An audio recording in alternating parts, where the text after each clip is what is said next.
سامعین سفر کے مہینے میں یہ بہت سے توہمات اور بدشگونیاں، یہ چیزیں بہت زیادہ ہیں عوام کے اندر. فون کر کر کے پوچھتے ہیں تو کوئی پوچھتا ہے، بڑی حیرانگی ہوتی ہے کہ یار پڑھے لکھے دور میں، تعلیم یافتہ دور میں آج لوگ ان چیزوں میں ابھی تک مبتلا ہیں، ابھی تک یہ جہالت ہے. وہ باتیں کرتے ہیں جی میں تو ماڑا موٹا مولوی ہلن ہی نہیں دیتا. موٹا تو واقعی نہیں تو ہلن دیں گا.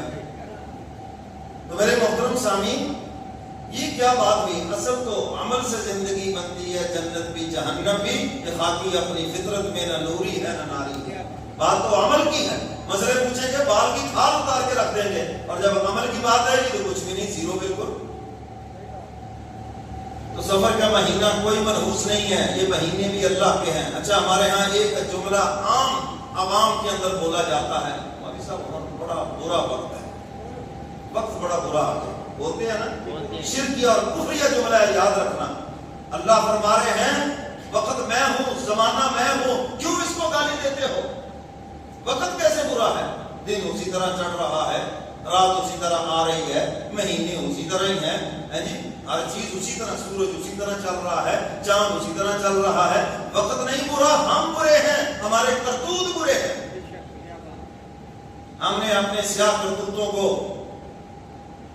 وقت کے اوپر ڈال دیا. وقت برا نہیں ہے. اب تعالیٰ فرماتے ہیں ابن آدم تو مجھے بڑی تکلیف دیتا ہے، تو زمانے کو گالی دیتا ہے. زمانہ تو میں ہوں. اللہ فرماتے ہیں میں ہوں زمانہ، دن بھی میں ہوں، رات بھی میں ہوں، مہینہ بھی میں ہوں، وقت بھی میں ہوں، تو کیوں مجھے گالی دیتا؟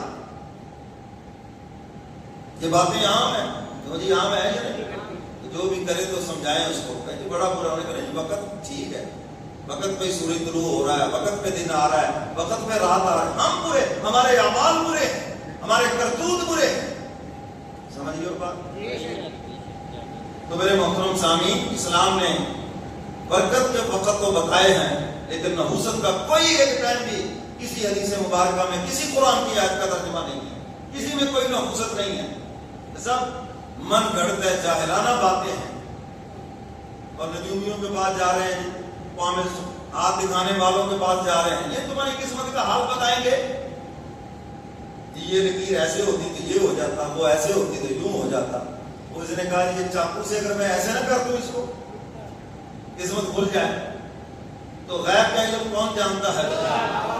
کہ ہمارے اخباروں میں بھی آتا آپ کا ہفتہ کیسے گزرے گا، ہفتہ کیسے گزرے گا. تم ہفتے کی بات کرتے ہو. حدیث مبارکہ میں ہے حضور علیہ الصلوۃ والسلام صحابہ کے مجمع میں کھڑے ہو گئے، فرمایا میرے صحابہ بتاؤ زندگی کی کتنی امید رکھتے ہو؟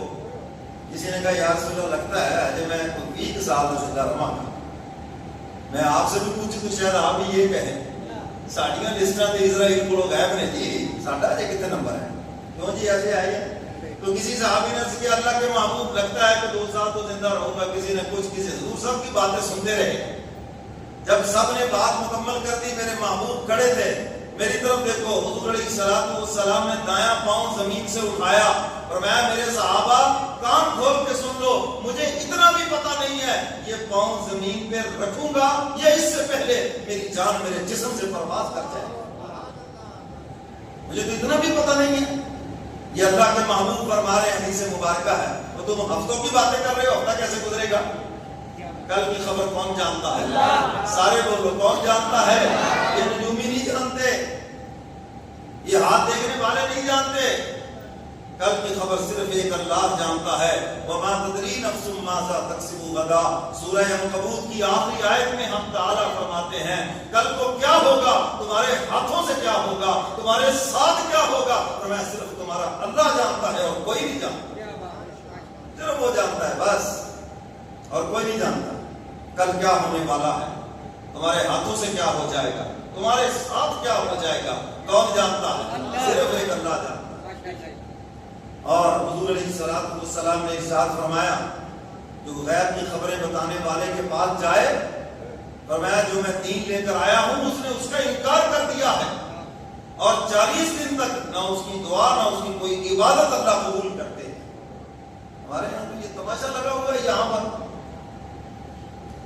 تو میرے محترم سامعین، کسی چیز میں نحوست نہیں ہے. چلیے وقت بھی